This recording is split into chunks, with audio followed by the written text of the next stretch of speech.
evening. Okay, I guess I'm live. Begin where you are, not anywhere else. A few words, perhaps, on the so-called public intellectuals, or how to go about trying to build something as I don't really like the notion of public intellectual, but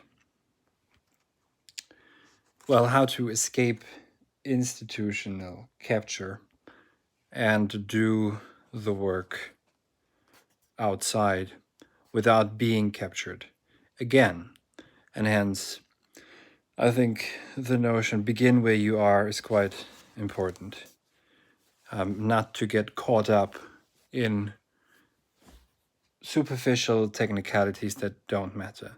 If you have a calling or a vocation, then you must follow it. And it doesn't matter whether you're on any of these social media platforms or whatever stacks or whatnot you're supposed to be on. What matters is the work that's being done and the pursuit of something that's not immediate. And this is, of course, the irony, is that this is right now a live stream. And there's the pretense of me being live with you, which I'm, of course, not. I'm here on my own. And I'm talking into a phone. And I'm basically looking at myself, which is also completely ridiculous. So the strange conundrum that the thinker that wants to escape capture for whatever reason from the institution, either because there simply are no jobs, or because, there might be ideological reasons, etc. There's, of course, the danger to be captured again by what's outside of it. So again, when you begin where you are. Don't follow what it is that supposedly is right now the hot thing. Obviously, right now, the hot thing to talk about, funnily enough, is to talk about what you're not supposed to do. How you're not supposed to follow everything all at once. Which is, again, it just shows this weird, feedback loop of this cybernetic sphere that we're in. It's a book I'd like to recommend. The Intellectual Life. Its spirit, conditions, and methods. And this is from 100 years ago, but even here, for example, it's clearly set out, and there's based a lot on Thomas Aquinas, and others, on how the intellectual is supposed to live. What's the connection between action and thought? What kind of solitude does a thinker need? And this is the conundrum we're in. To some degree, if you want to or have to make a living with your intellectual labor because you are not independently wealthy, then you must be public to some degree. And the question is, of course, in what I think what one needs to preserve, and Sertilanges describes it beautifully here, is one needs to have an inner solitude and an outer solitude, and not get caught up and dancing on all too many different parties and take on too many invitations, etc. To begin where you are then also means not to follow the medium that's currently prevalent, but the medium, or so it may be writing, it might be videos, etc., but where you find that you can share and transport and, articulate in a manner that's appropriate to what it is that you have to say, what it is that you have to say, if you've got something to say, if there is a genuine vocation. That's the first question. I mean, if you read a book and you catch yourself thinking, oh, this is a good quote for Twitter, or maybe I put this on Instagram, then probably you're not reading the book. You're very likely just doing something else entirely. And so that perhaps is the first question to begin where you are, is do you have it in you or not? If so, and it's going to be burdensome, lonely, terrifyingly difficult.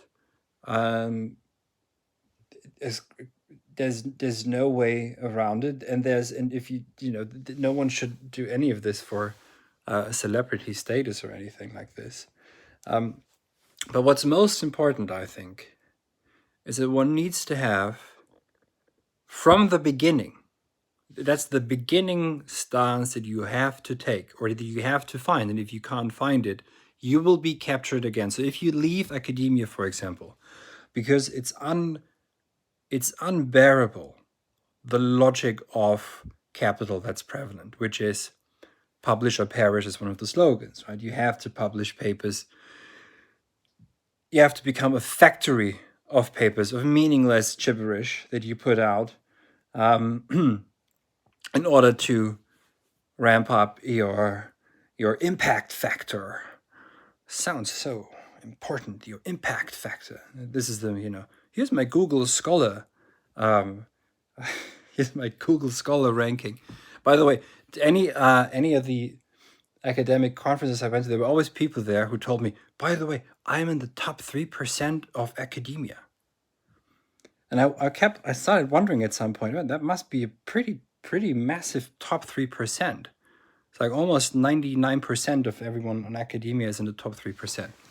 Anyways, so if you don't have a measure of sufficiency, genuine skole, echein, that which holds you, as the Greeks would put it, would name it, then there is no way that you will not be captured again by the same logic.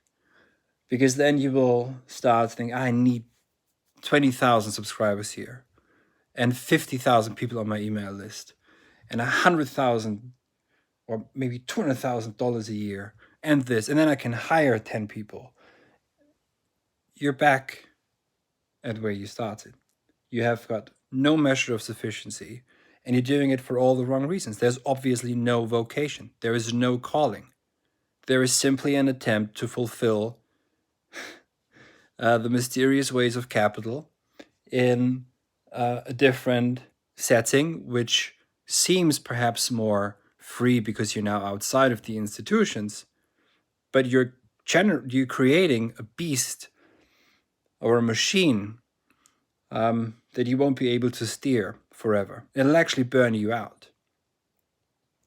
So if there's a genuine vocation that you find within yourself, it's going to find its way out there anyways.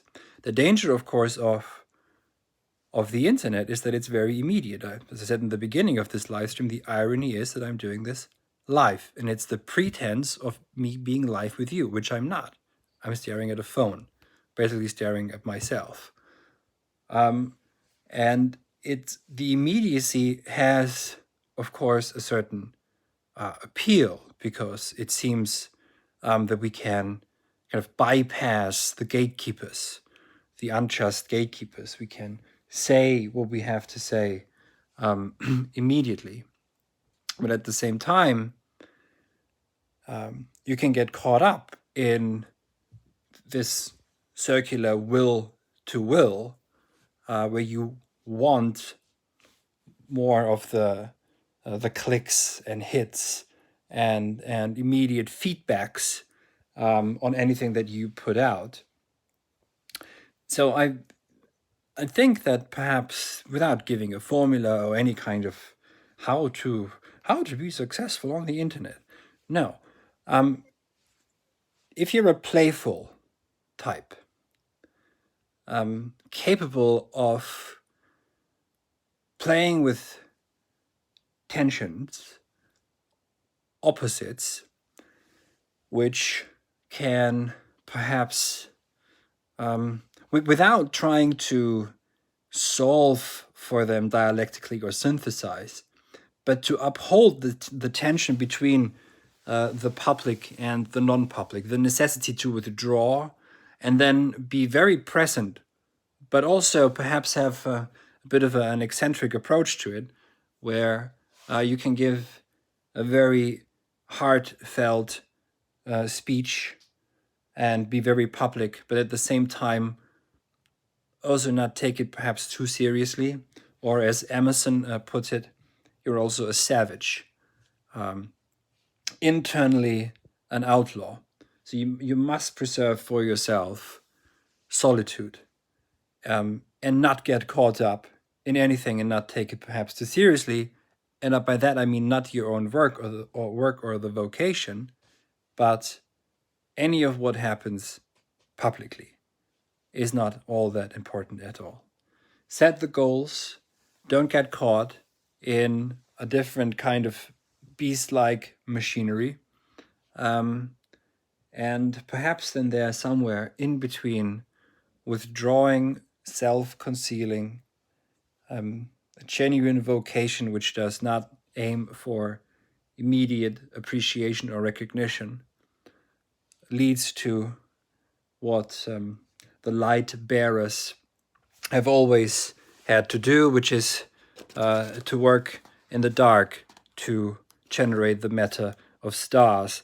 This is a beautiful quote from this book from Sertilanges, which I would like to read to you if I can find it, which is about loneliness. I just said yes. So here it is. In propitious darkness, let him, that is, the intellectual laborer, take time, like God, to prepare the material of the stars.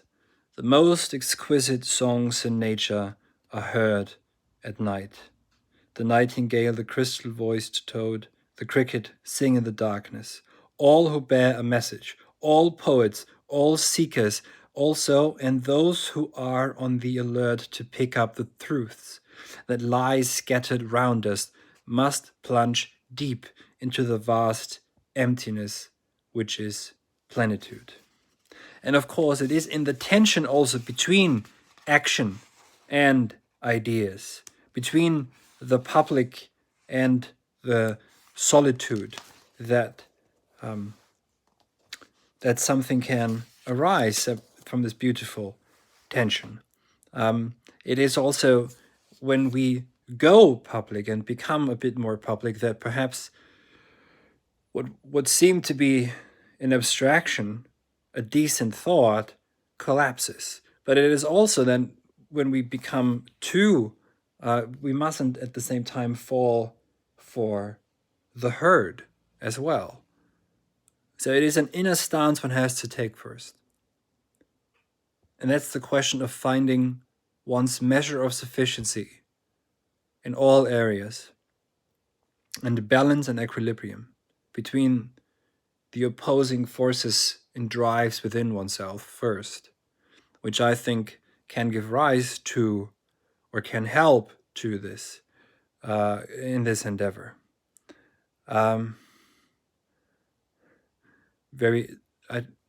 Unfortunately, these quotes, these messages on the chat pop up too briefly. I just saw someone, I think, referencing the Genesis, and I think, if I read you correctly, this is quite so what you were just saying.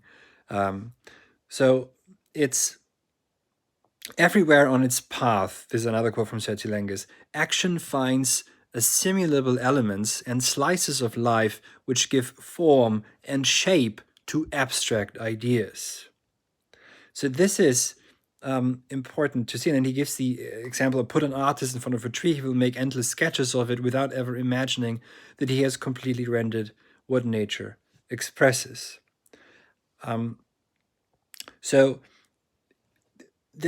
once we become perhaps too solitary, then our thoughts turn into phantasms, empty concepts. Another problem, of course, is being too public, too available, and that's also important. Keep your distance.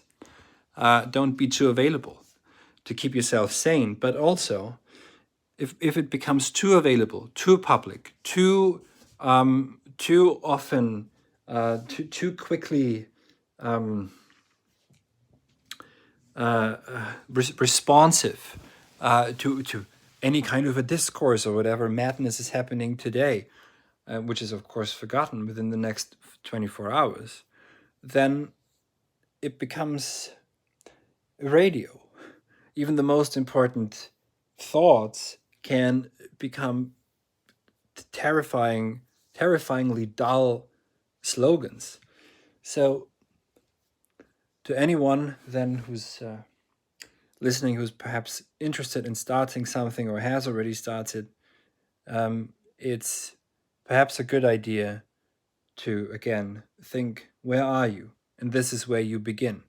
Instead of saying, how to start my intellectual internet career in 2021 on Google. And it shows you all of the metrics that you have to get right. Another thing, of course, is don't follow metrics.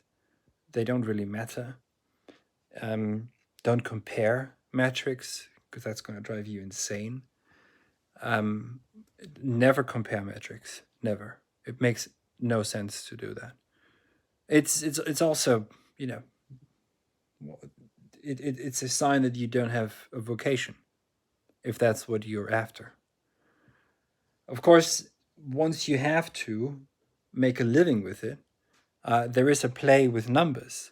But this should be done in such a way that you invert the logic of capital to your benefit. So the logic will stay the same, but you invert it or subvert it to your benefit, so that the algorithms that can kill us, for example, if your impact factor isn't high enough when you're applying for an academic position, you actually, and this is so arbitrary, no one knows how the impact factor is calculated. No one looks at the content of your papers. So maybe think about this.